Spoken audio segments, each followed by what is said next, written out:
This is Curious Brain Thoughts.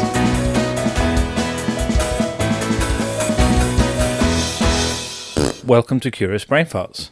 The show where two ordinary people have a chat about things they're curious about. What do we mean by a curious brain fart? Simply put, it's Lou and I having a chat about something as we normally would do, that piques our interest in some way. I nearly said perks. Perks, peaks, same thing. So it became sort of periodics. Hybrid words. That's another curious brain fart. It's one for the list. Hello, my dear. All right, my darling. How are you doing? Marvellous. Beautiful. Marvellous. Beautiful. What are we going to talk about today then? You got a topic in mind? Maybe I have, maybe I haven't. It's Fine. so pushy. Just, you know, So get on pushy. with it. Well, maybe I will. Maybe I won't. Yeah, precisely. If you don't get on with it, I will. Right, well, press the button then. Okay. Random theme generator. Random theme generator. You done yet? So impatient. As it turns out, yes, it is done. And the answer is accountability. Interesting. You know, I've always wondered, Louise, could you give us an audio description of how the random theme generator supplies you with these things? Can you just audio description of, you know, what format do you get them in? What does the machine look like? Well, imagine some mad inventor has been in his inventing shed for, 1 to 2 weeks. You've just posted a few meals in through the door, and they've been hammering and banging and doing all sorts and God knows what. So it's quite a large machine. You have Right. to. It's on a, it's on a little trolley. You've got to wheel it in, I see. and it's got tubes and lights and sounds. There's a whole They're dial. like moving bits. Well, it's a bit like a fruit machine for words. So I you can either pull the lever, which is one way of operating it. Right. The number of buttons you can press, and they all do slightly different. I'm not going to lie to you. I'm not sure what they all do, but the bottom line is, however you deploy, you get a word out, and it comes up on the visual display unit. Yeah. Really important, the visual display unit. Without it, it would be tricky to know what the word actually was. Yes. If I'm honest. The bit I like are the whizzy, spinny, roundy bits. I don't know. I've no idea what they do. I just like the way that they sort of spin around on top of the machine. I always thought that they were for visual effect rather than utility, but I could be wrong. Yeah. I haven't read the user manual. Well, I don't even know where it is. I was going to say, have you got one? No, I assumed you had it. I'm not even sure if the old nut job provided one. Classic. Classic. It is also taking up quite a lot of space. Storage. So if there are any storage facilities out there that can... Well, I'm just going to build a small extension on my house for Great. said generator. Amazing. Generators typically are not small. This is no exception. If you Google generators, you'll find, particularly random theme generators. I like the smooth edges. I also like the pointy edges. And I like the shiny bits. I also like the shiny bits. They're my favourite, really. It's the retro of some of the valves. I don't know what the valves are for. They look sort of like what you get in a guitar amp or something like that. Yeah. They look like massive light bulbs that don't give off much light. It's like, what's the point of that? Well, I think you've just told us you don't know how the machine works, and therefore you're unlikely to know the point of any of the components other than the levers and the buttons that you push and the plug that you plug into the wall. Apart from that, you don't know anything about it. That's fair, yeah. It's quite random, really, isn't it? Anyone would think it was a machine of randomness. Now, would you like to hear a definition of the word that the machine has given us? Do we know what it is yet? Accountability. Oh, have you said that I already? did tell you. Right. Listeners, he doesn't pay attention to most of what I say. I think either I'm really boring or Paul has got an attention span issue. It's you. Now, if he was going to be accountable for said issue, he would. This is the fact of being interesting, of being responsible for what you do and able to give a satisfactory reason for it. That's accountability according to the Cambridge Dictionary.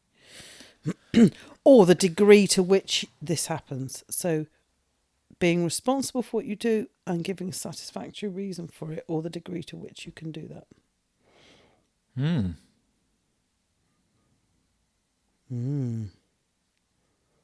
there you have it. Well, see you next week.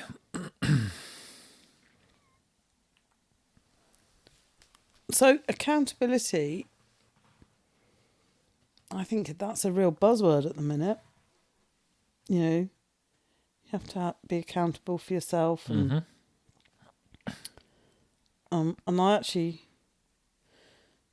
think that sometimes we need a little rest and we'd like for someone else to be accountable. So, you know, you can have a little moan about, I don't know, the dire state of the roads, or, you know, I'm not accountable for the potholes. No. I'm not accountable for the weather. You know, do you know what I mean? Like things that are more abstracted from us as individuals. But of course, there are things that we are 100% accountable for, that no one else could possibly be accountable for. And those are our thoughts and our feelings and our words and our choices and our behaviours and all those things. We're 100% in the accountability seat for all of that. One honey. Honey pea. And yet, those are the things I think that we often really, really struggle with. I wonder how well understood accountability is as well. Because something that is helpful in trying to understand the nuance from a team perspective or whatever is the RACI matrix of being responsible, accountable, consulted and informed. Because if you are responsible, you are responsible for doing the doing. If you're accountable for making sure the doing is done. And if you're consulted, you're involved in it. And if you're informed, you find out about it. And yet, it seems like even in that definition, it used the word responsible. Yes. Being responsible for what you do, unable to give a satisfactory reason for it, or the degree to which that happens. So, in terms of your personal responsibility, or you know, we want more police accountability for blah blah whatever. Politicians need to be accountable. They need to be held to account. Yes, we need to hold this thing to account. That is, I think that is all asking for people to acknowledge their responsibility for something. Mm-hmm. And this is, I think, why I sometimes get in a rage with Radio 4 and turn the Today programme off, because you get, it isn't exclusively politicians, but it quite often can be, they don't take accountability for anything. It's, you know, they're Captain Teflon, passing it off on someone else or trying to dodge it, or, you know, I actually have real respect, and they don't all do that. They don't all do that, and I have real respect for people who can take accountability or responsibility for the things that have been done, even when those things are not necessarily ideal. Mm-hmm.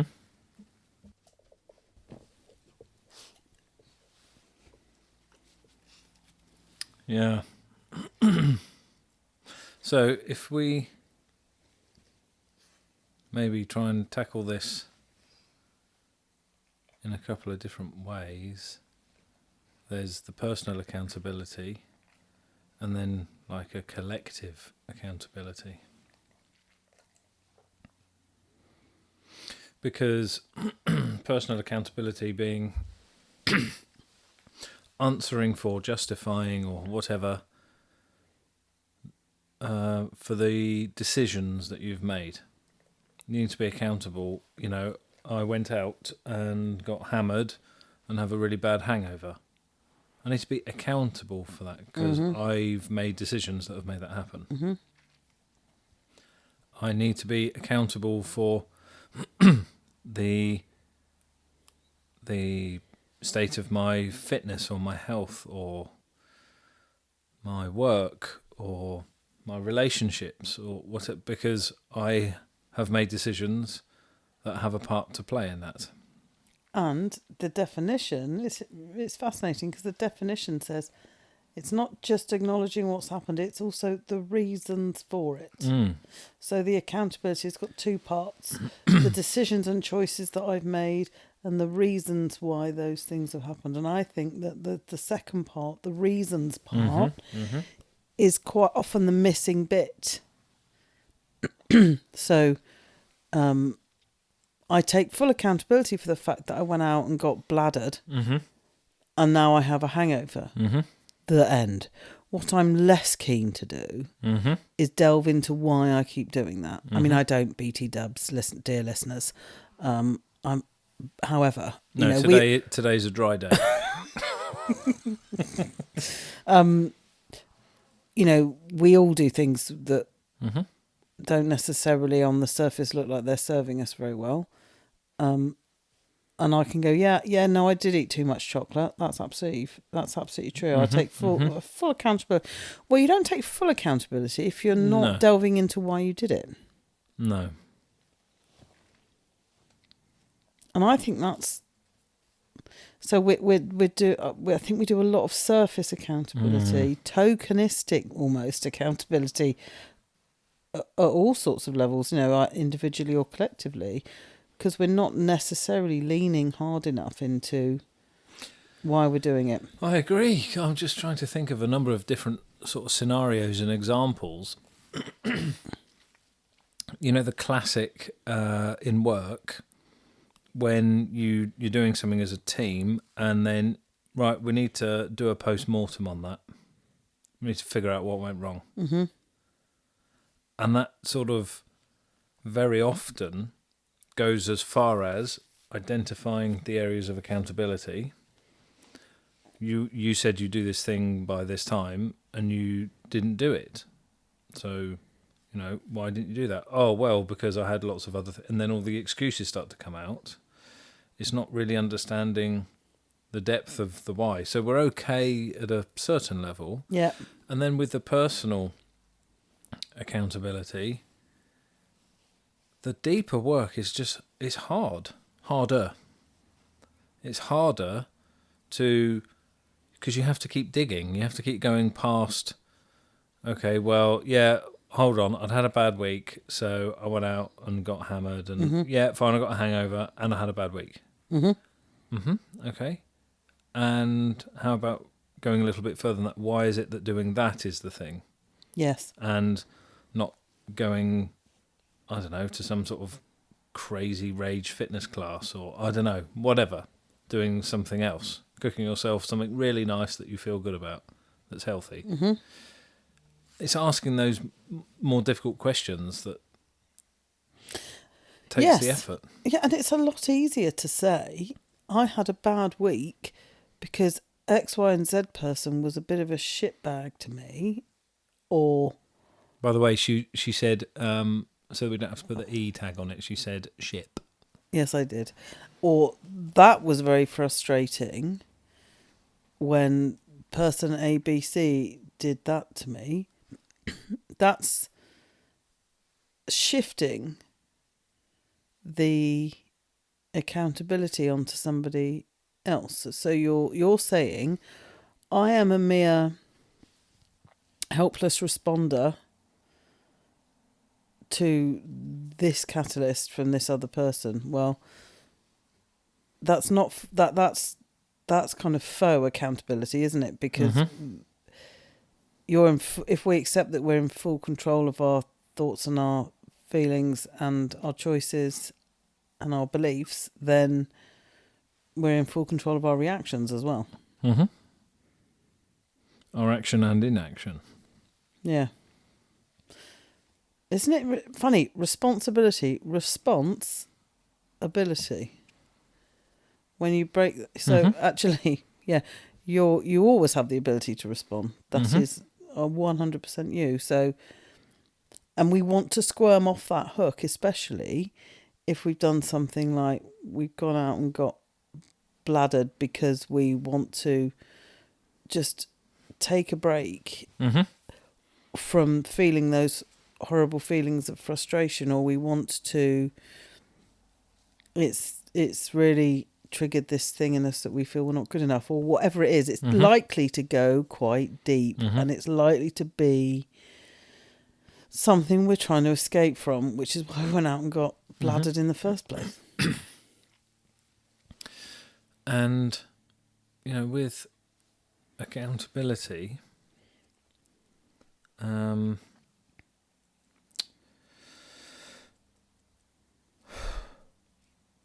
I'm just thinking about the who aspect, because we did have a letter sent by carrier pigeon a while ago from someone who was also asking about accountability, and they were asking it from a who perspective. Who's accountable? Exactly. So it being... So we all collectively agreed to do these things, and something didn't get done. Who's accountable?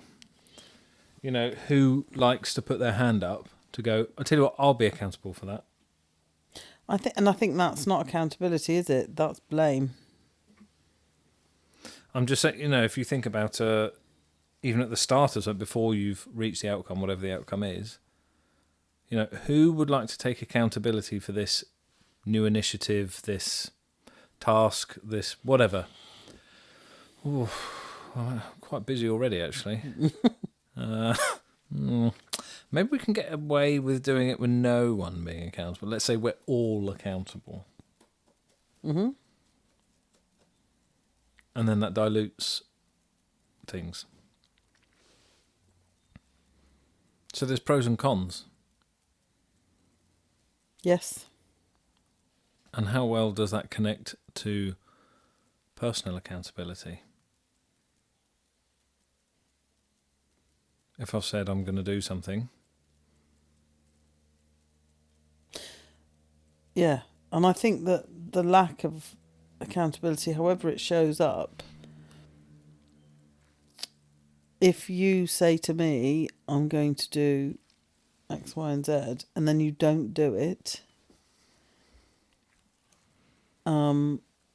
if a team says we're going to take accountability for this new initiative and then nothing happens, it doesn't matter, if the police say we're going to understand who's accountable for all these, the institutional racism or whatever the thing is, and it's tokenistic and it doesn't actually result in anything being different, or they don't actually follow through, then it simply erodes trust at whatever level it shows up. So you then don't believe a word these people say in the end, because it's all bluff and bluster. And, and it comes right down to the personal. You could say, I'm going to do X, and I will be thinking to myself, I'll believe that when I see it. And you could have exactly the same thought about the police, about the politicians, about the team over there that didn't do. It's it's when there's a gap between what you say and what you do, but that there's not a good enough A, acknowledgement of it, and B, explanation for it. Words need deeds. Yes. And I guess being accountable for something, whether personally or collectively, is about there being a difference. If nothing is different after whatever, then we run into a challenge. Yeah. And that's where this lack of accountability comes in. You'll hear some hustle and bustle as my eldest has just come back from being out and about, and the dog is excited to see him. I was just thinking about, our sister was saying to me, this is ages ago, about the Grenfell Tower inquiry. For those of you who might not know, this was a tragic thing that happened in London. There was a block of flats and they caught fire, and they had this cladding on the outside which had been retrofitted by the local authority, and it was, and that made the fire spread, and people lost their lives and their homes, and it was absolutely tragic. And she was watching the inquiry where the manufacturer of these panels came along, and this person and that person, and they were all there for accountability. They were all there to answer all these questions, and we've heard these parliamentary inquiries and select committees and la-di-da and blah-di-blah. And the only person who demonstrated any level of accountability was one of the people in the planning department at the local authority who had signed off. This individual was clearly very affected, and had taken from the collective pot of responsibility a piece of that for themselves personally. And that was deeply uncomfortable for them, and etc. And they'd done it anyway because they were part of this decision-making equation. They were the only one. No one else took any accountability. Isn't it for anything. interesting? It's so interesting. And I was thinking about as well, another big one was there was the Royal Mail thing that happened where people who ran post offices were wrongfully accused of stealing, and it all turned out actually it's a massive IT system fault. And lots of people have lost their livelihoods, been accused of things, had criminal records, and it was all wrong. Wrong. And the degree of accountability for that, how do you display accountability for something that big? And it's very interesting because it's only recently that Fujitsu, the people who made that software, have admitted and taken responsibility for the fact that they knew the system had errors in it right from the start. And they've publicly said that. Wow. And they knew it. And that's why they had all these programmers making corrections in the back end. And they denied that was possible, and therefore it had to be the fault of the people running the post offices. And they prosecuted them, and as you say, sent them to prison. Some people took their own lives because of the difficulties of this situation. Absolutely tragic. Ruined so many lives. And only now, many, many, many, many years later, because of the pressure that these people have continued to put at the great personal expense to them onto these other people, these organisations and institutions, that finally some level of truth is coming out. And people look for the leaders of these organisations and institutions to be the flag bearer of that accountability. And they're often quite reluctant to do it. So big public displays of accountability, because something that's popped into my head, when there is lots of negativity connected to something, we're looking for one or the head or the whatever to be accountable. Mm-hmm. When there is unprecedented success, well, we're all happy to jump on that. Well, hold on, it's Yeah, not it's just true. you. Yeah. It's not just the CEO. Whoa, hold on, what about me? If I hadn't been doing blah, blah, blah, blah, blah, then blah, blah, blah. God, there's no accountability around here. It's really, really interesting. It's so loaded. The word is so loaded. Very loaded. Lots of negative connotations. And then there are people who say, well, hang on a minute, you're the CEO of blah, blah. You've been paid £11 billion every 5 minutes for the last 10 years. Thank you. You're welcome.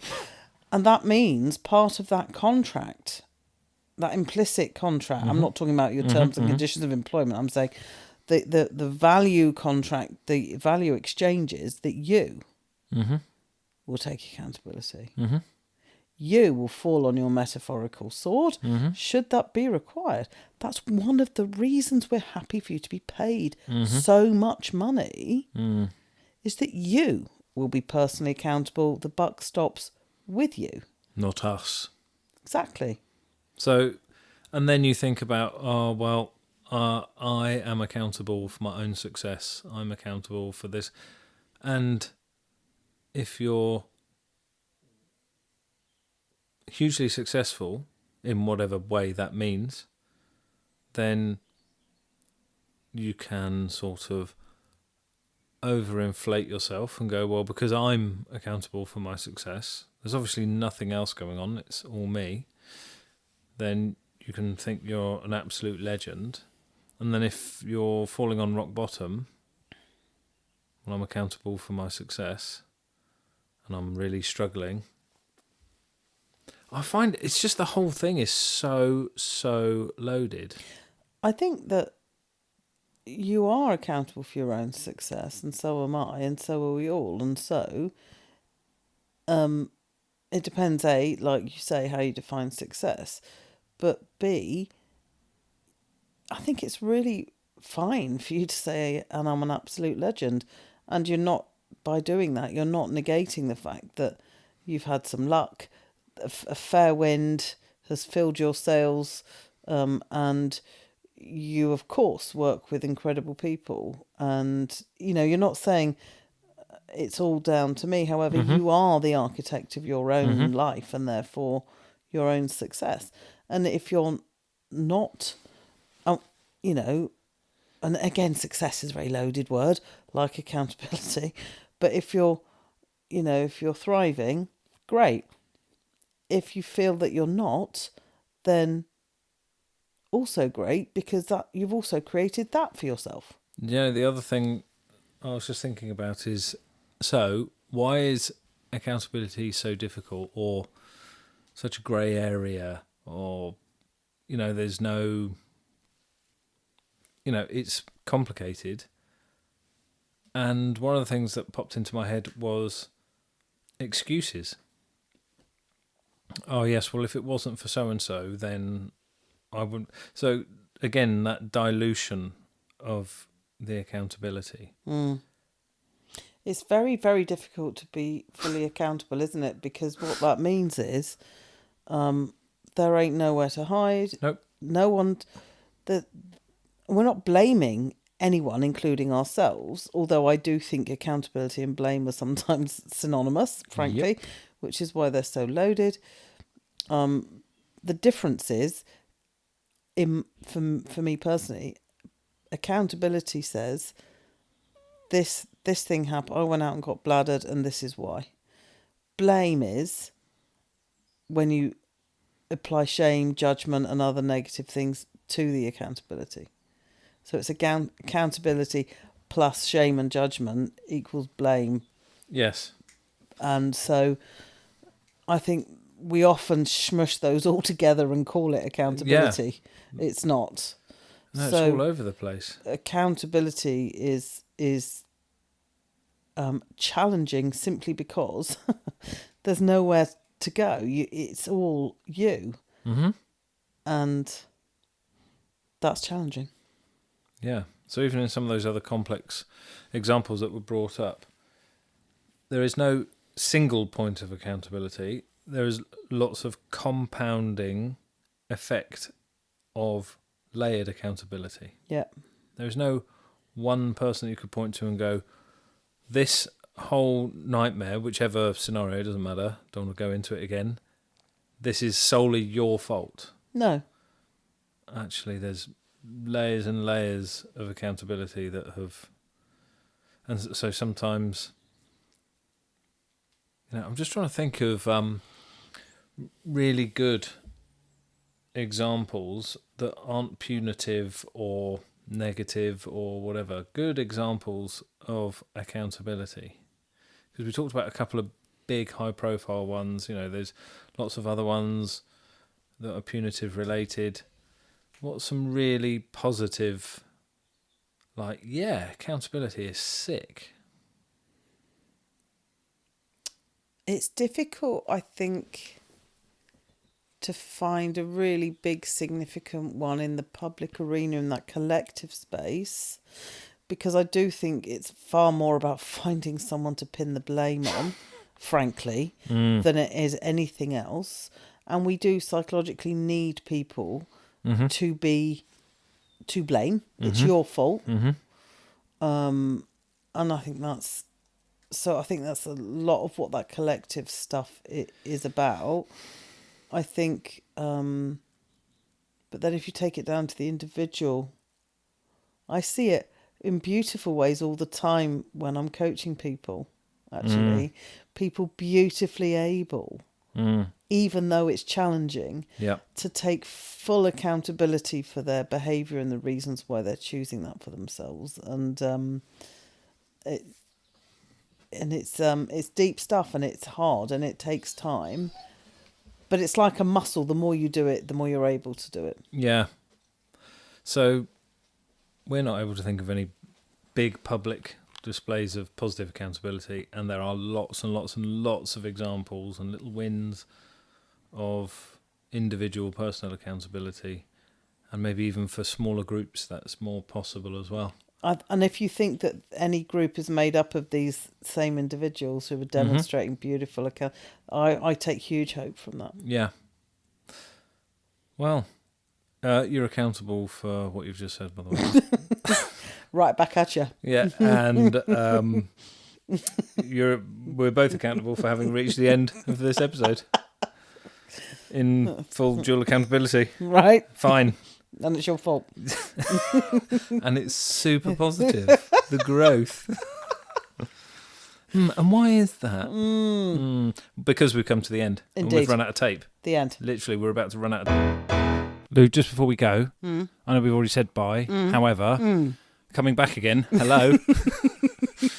Should people want to offer some suggestions for themes for us to get curious about, how can they get in touch? Excellent question, Paul. Thank you. I'm glad you asked. I'm glad you popped back to ask said question. I was partway out the door. Yeah, well, quite. And the answer is this. You can email us, dear listeners, at curiousbrainfarts@gmail.com.